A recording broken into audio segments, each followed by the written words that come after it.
In the town of Arroyo Blanco, the sun never quite set, and hadn't for a long spell. No one could agree on exactly how many years. People settled into something like patience, but really it was more like endurance. At all hours, the air shimmered pale orange, rough sand blinking hot against adobe walls. Curtains drooped heavy at every window, meant to keep out not just light but the hush of a world paused at sunset. In one corner of town, in a squat house with paint worn to the earthen brick, Mara lived alone. She was easy to overlook in a place like Arroyo Blanco. She liked it that way.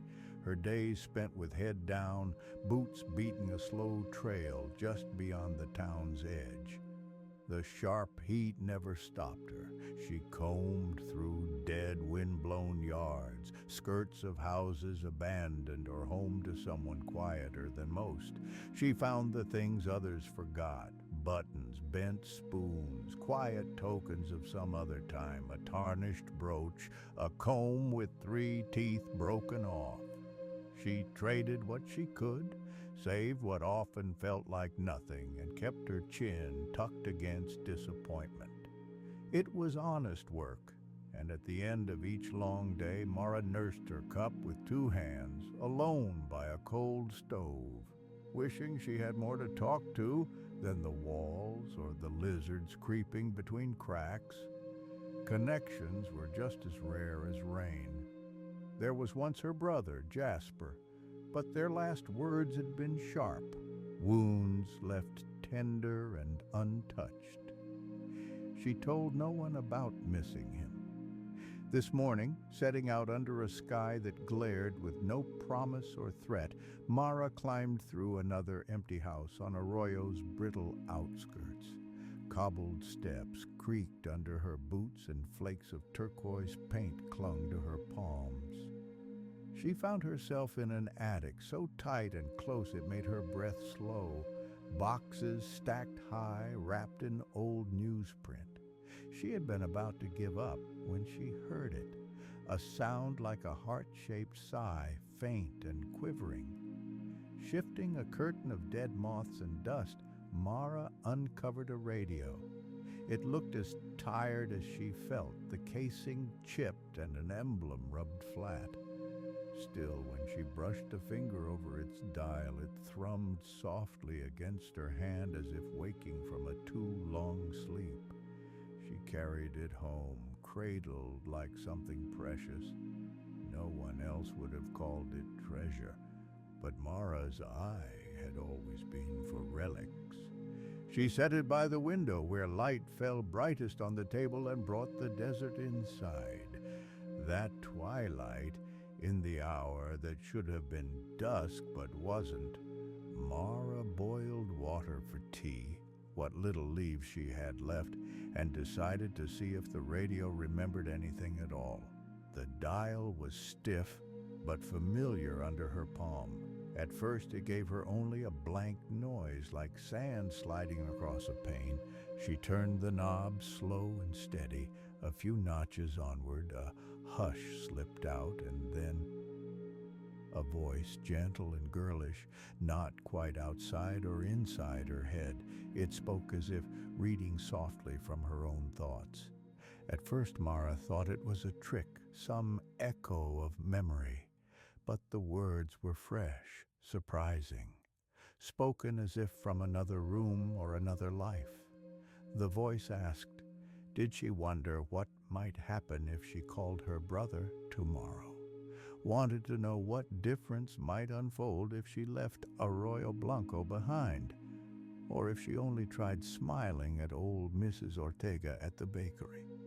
Mara listened, eyes wide, tuning the dial slowly.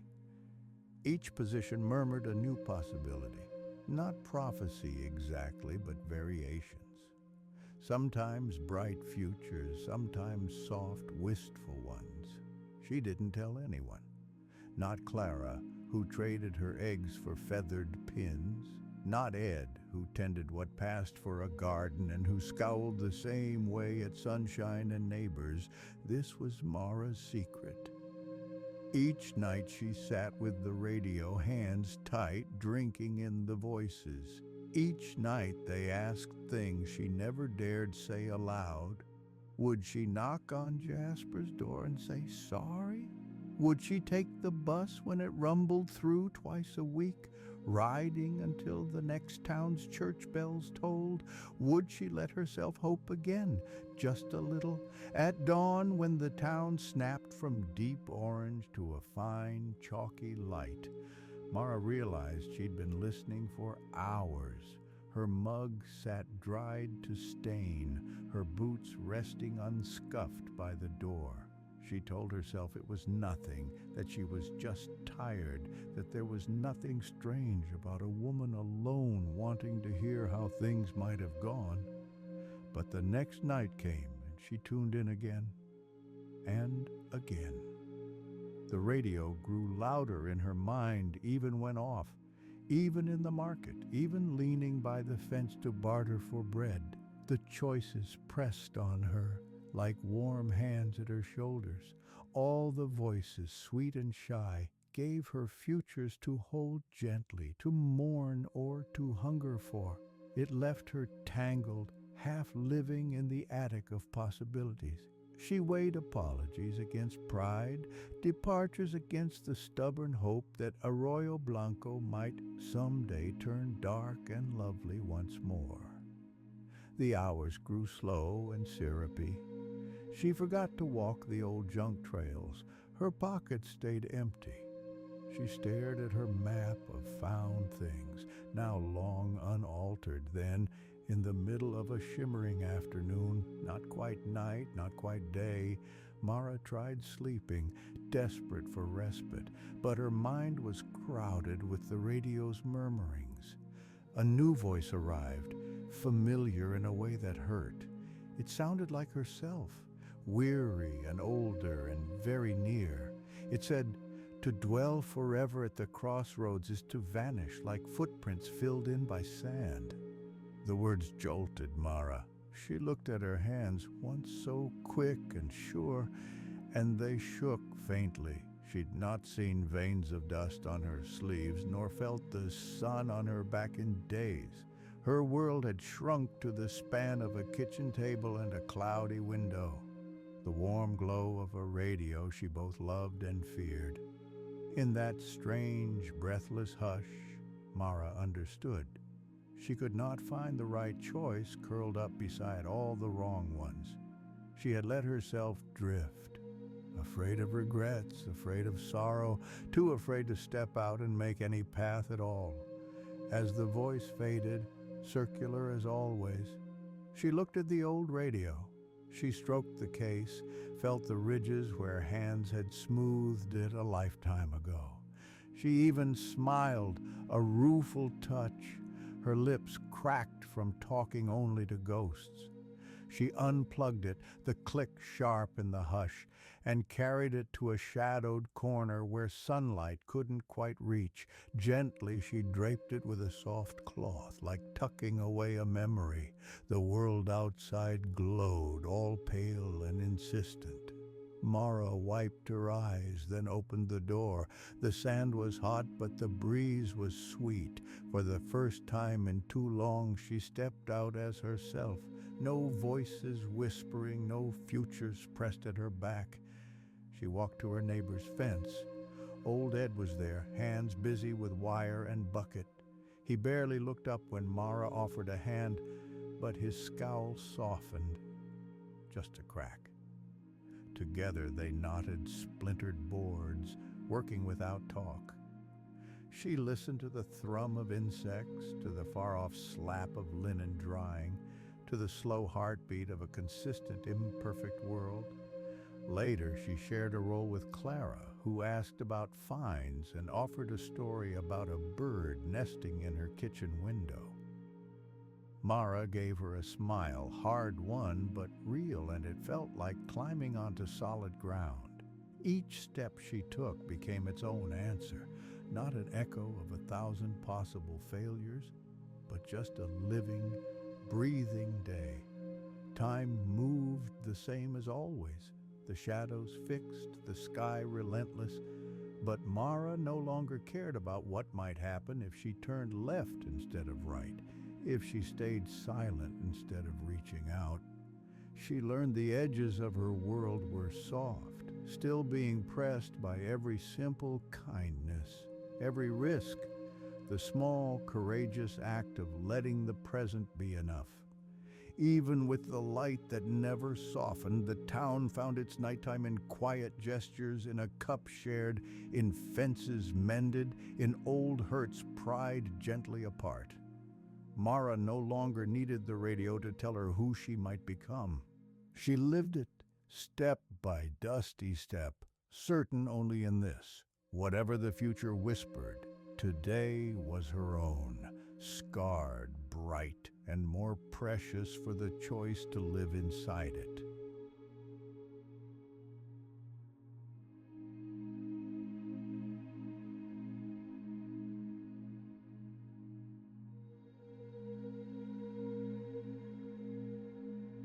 Lumen never turned all the way dark. Nights slung themselves like coats along the bones of the city, but neon held on tight, smearing every sidewalk and shivering wall with restless color. Nico walked in that haze under the hissing glow of pink and blue. He wore the badge of the street cleaner, a patch no one looked at twice, and that was how he liked it. Each evening he swept the scattered foil wrappers and broken glass, the wind-blown hopes that gathered by the curb and the corners. His broom was plain wood and stiff bristles, the handle worn smooth by his palm.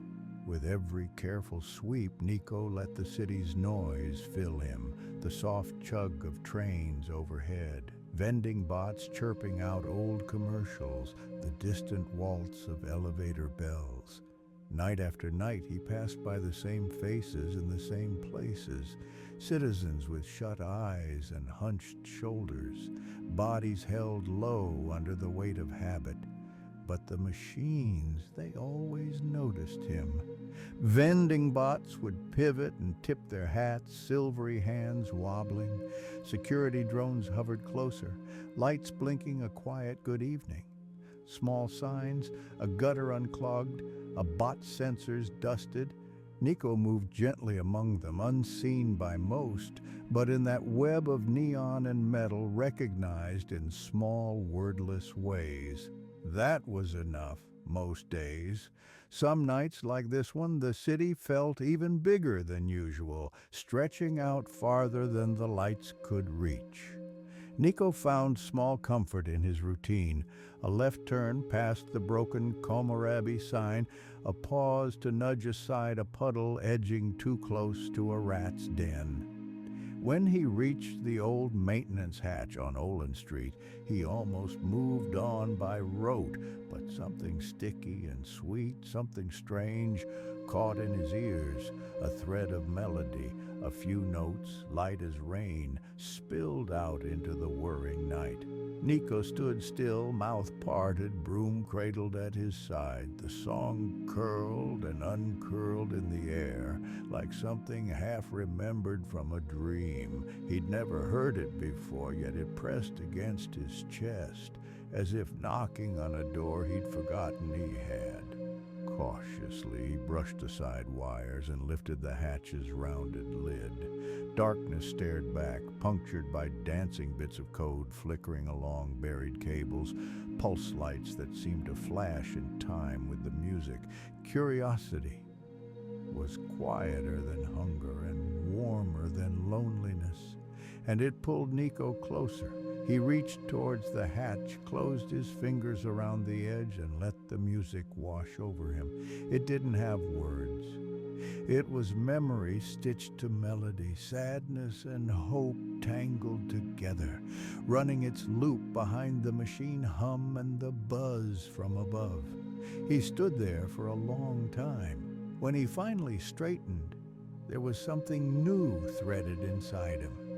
A feeling that didn't fit with the job or the city's silent expectations. He moved on, but that night his sleep filled with notes he couldn't hum and fragments of faces he couldn't name. In the days that followed, the music drifted through the corners of Nico's world, threading its way behind elevator doors, humming low in the cables when street lamps flickered. Everywhere he went, he listened for it, sometimes catching only the trailing hint of a tone just outside hearing. He learned to unlock the melody as if he'd always known the key. Nico became quieter than before, listening, piecing together the song's pattern. And as he listened, he noticed other changes, small, tremulous at first, but then rippling outward. A tram driver who had never looked up from his console began greeting each passenger with their name, as if recalling something precious left behind. The pastry seller in the South Arcade, once stiff and frowning, pressed a golden bun into Nico's palm, grinning as if she'd been waiting. In the old repair shop, two elderly men he'd seen arguing for years now sat across from one another, sharing a bottle, laughter curling up between them like smoke. People began to join the city's gentle chorus, pausing for one another, sharing glances that felt new, sometimes humming to tunes they thought were lost. The city itself seemed to breathe deeper. All along, Nico kept sweeping. He offered silent nods or small, careful words. One day, he lingered in the glass tunnel over the southern canal, fingers tracing patterns of fuzz on the railing. Below, children played in puddles of light, chasing after spilled notes that seemed just for a second to glow against the water. The melody, the song, was a seed pushed into every pocket and crack. The city was waking up, but not everyone wanted it to. The overseers appeared first as flickers on the giant screens, eyes the color of moonstone, faces blurred by static, their voices cold, declaring anomaly detected, systems monitoring. Later, quiet figures moved through the market arcades and along the silent boulevards. Black coats, masked faces, no footsteps, no rustle of breath, just the unsettling sense of being watched, of old order searching for something slipping out of its grasp. Conversations hushed as they passed. Laughter died in throats. The trams ran on time, but without songs from the driver's lips. The city, startled, dimmed in places. Fear moved gray and sticky through the air.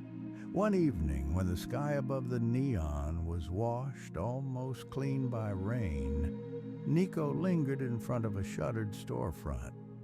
The glass held a strange reflection. His own face, eyes bright and tired.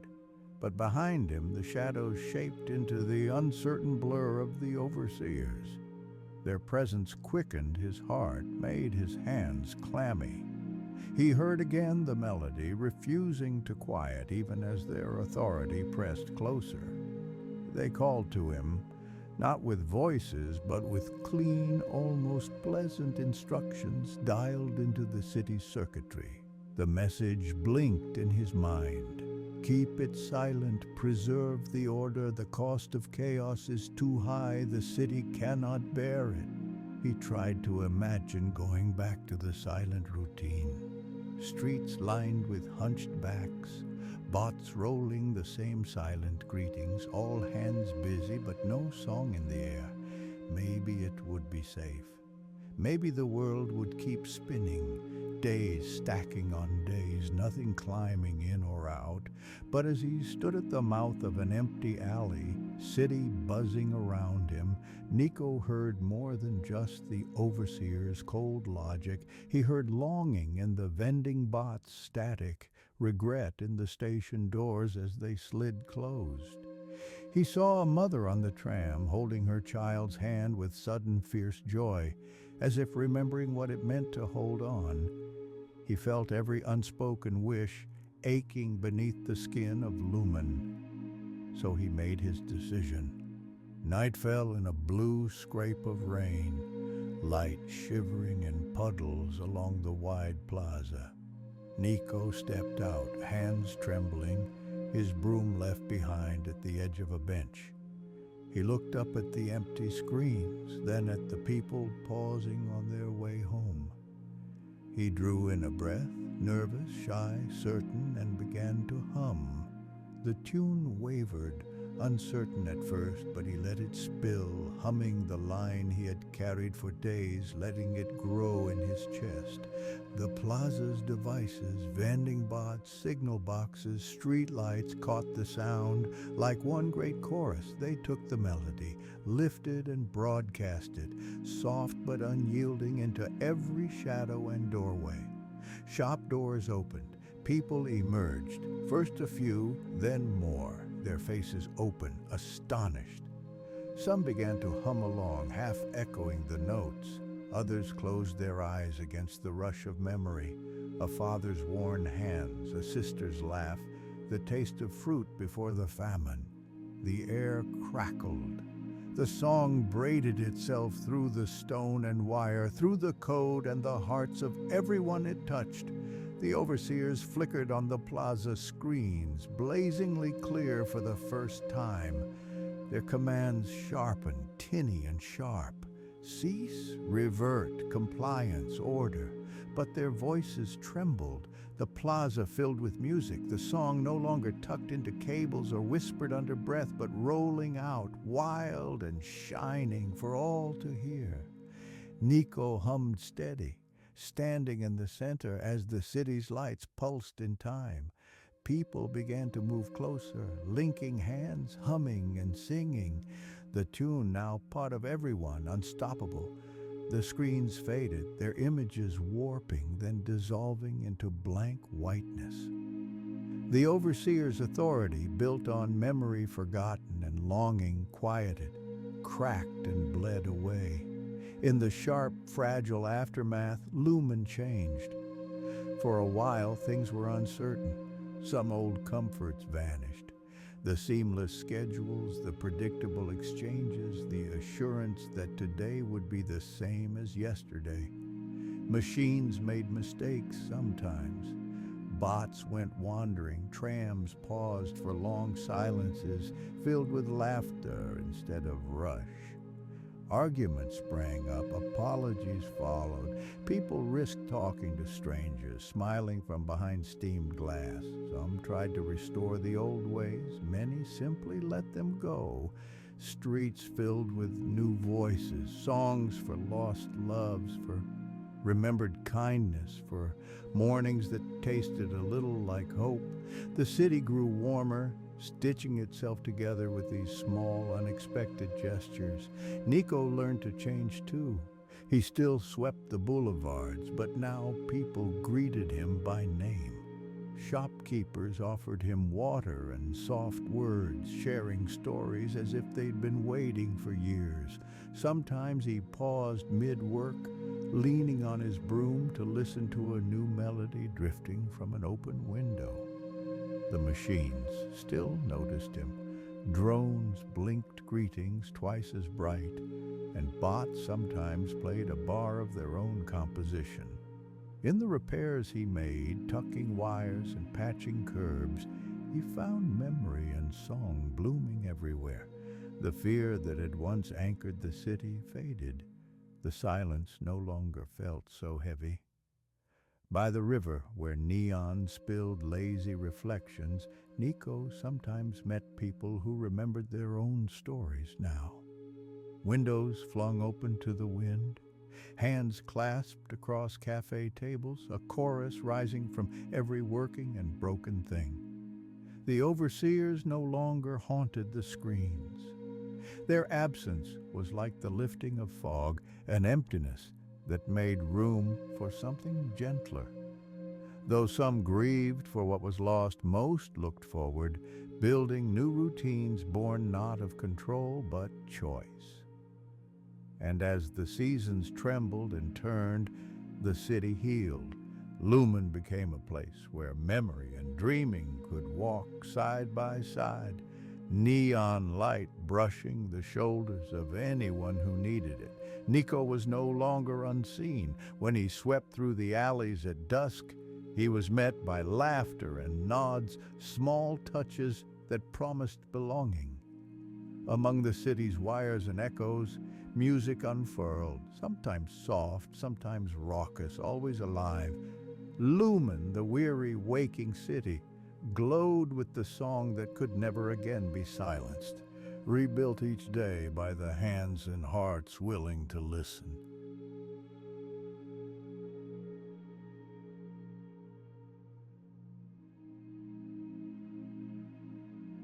A small gasp, dry and urgent, is the first sound Dr. Elin Vargas hears, her own. A sound that rushes triangularly between her tongue and teeth. The gasp of someone startled by a sunbeam in a closed room, except there are no windows, no hope of morning here. She wakes on a cot as thin and brittle as stale bread in a cell as colorless as memory. Somewhere above, a fluorescent hum makes patterns on the walls, but Elin senses a deeper silence pressing at her edges. The silence of absence, unspeakable and vast. When she searches her thoughts, she finds the familiar shape of emptiness, as if entire rooms in her mind have been stripped, leaving only shadows on the floor. Names to which she once clung float just out of reach. Even her hands, which rest on a wool blanket matted with age, look unfamiliar. Pale tremors at her knuckles, the flick of faint bruises, she pushes upward, feeling the grainy film of sleep in her eyes. Every motion aches, not with pain, but with a longing for something she cannot name. A card pressed flat beneath her shoulder scuffs as she sits. The action is almost reflexive, checking for what's been left behind. She unfolds it, heavy paper, corners rounded by the caress of hundreds of hands. Black ink blurred by sweat or rain. Dove Street, ask for Raoul. Currency, what you remember or what you wish to forget. Her fingers recall this advice even as her mind stumbles. Around her, the room gives little away. There is only the cot, a chipped mug, the blind wall, and an old coat slung over a chair like another lost soul.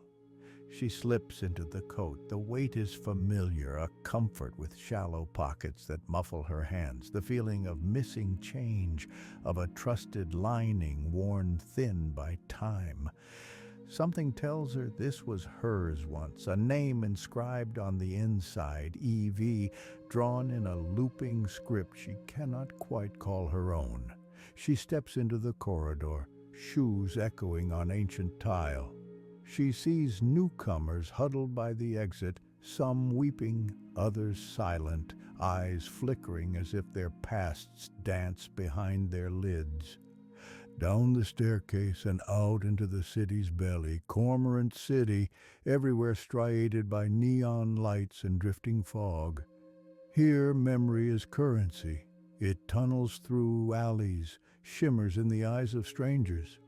She passes a vendor hawking laughter.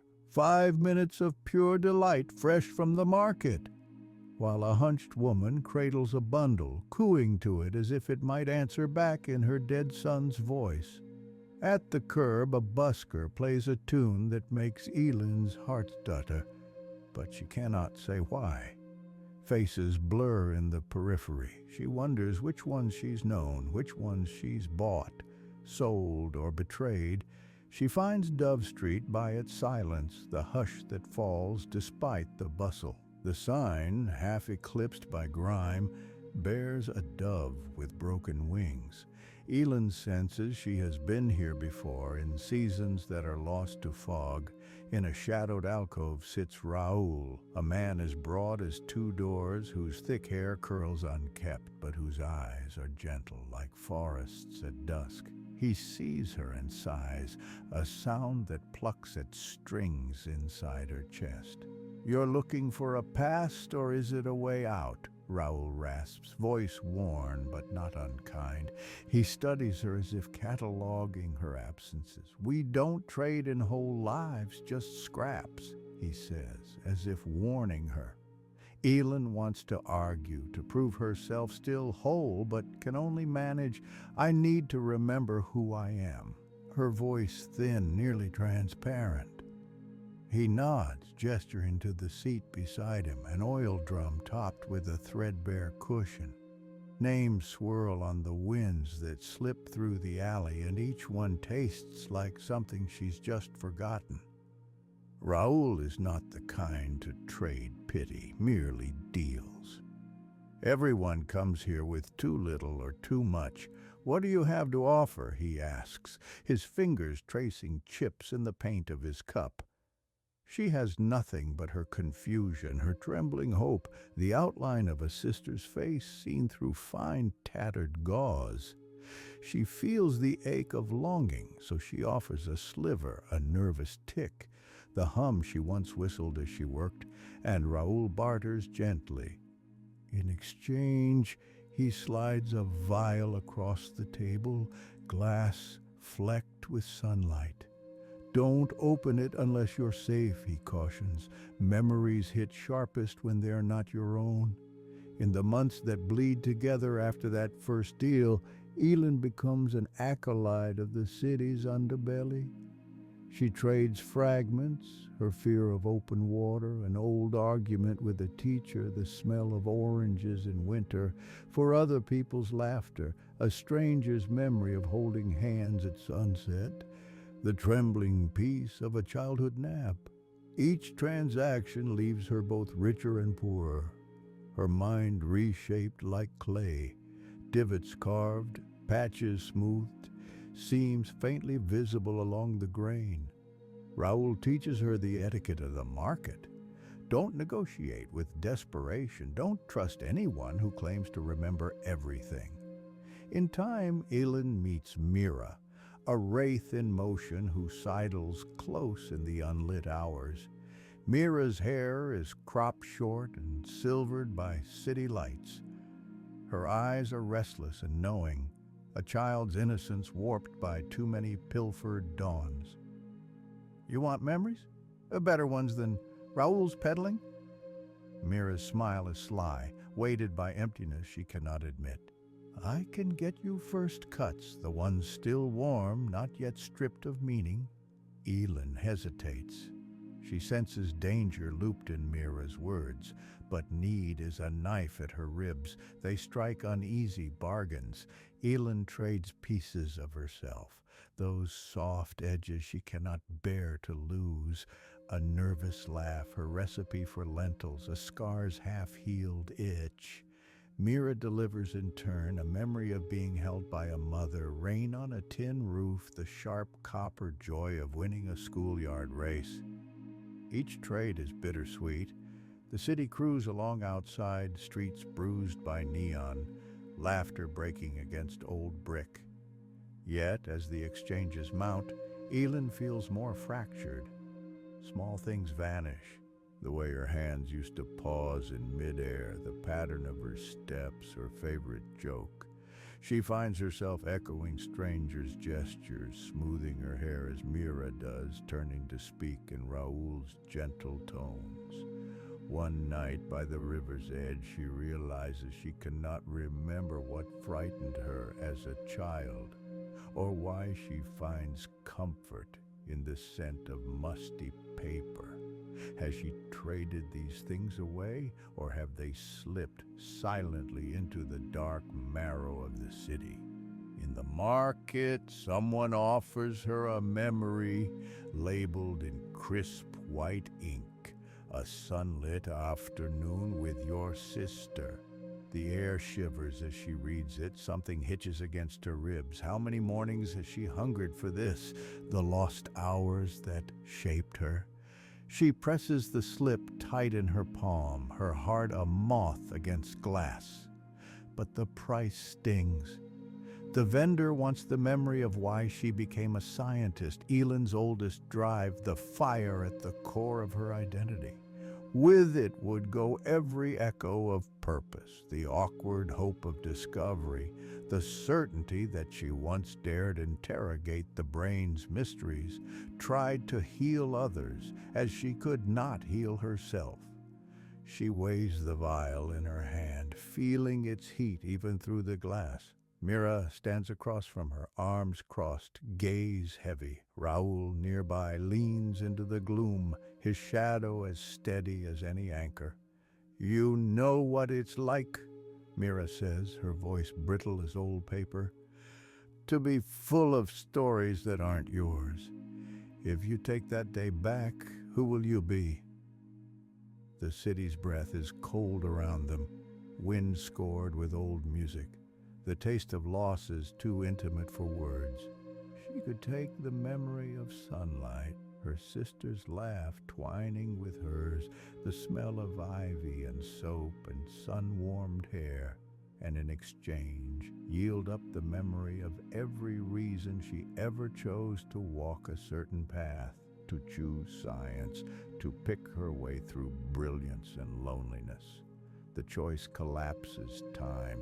She stands with both futures in her hands, a self made whole by the past, or a self kept honest in the present.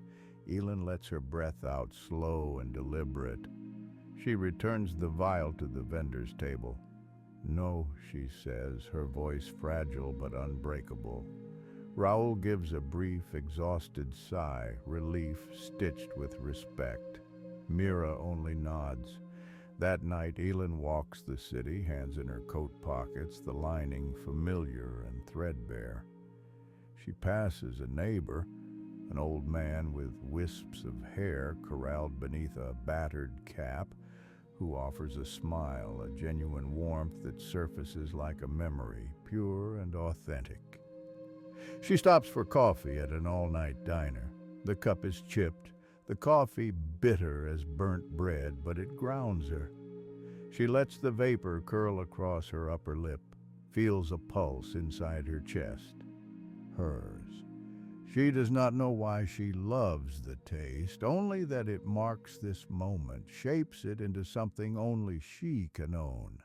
In the days that follow, Elin lets go of the chase for stolen hours. She holds tight to what remains, her shyness in crowds, the particular way her fingertips drum along tabletops, the hush that comes before a thought finds its shape. Raoul nods at her when they pass on Dove Street, tacit approval in the angle of his chin. Mira drifts in and out, ghost-like, but sometimes they share a joke, dry, quick, the kind that signals understanding more than pleasure. She gathers new memories slowly, honestly.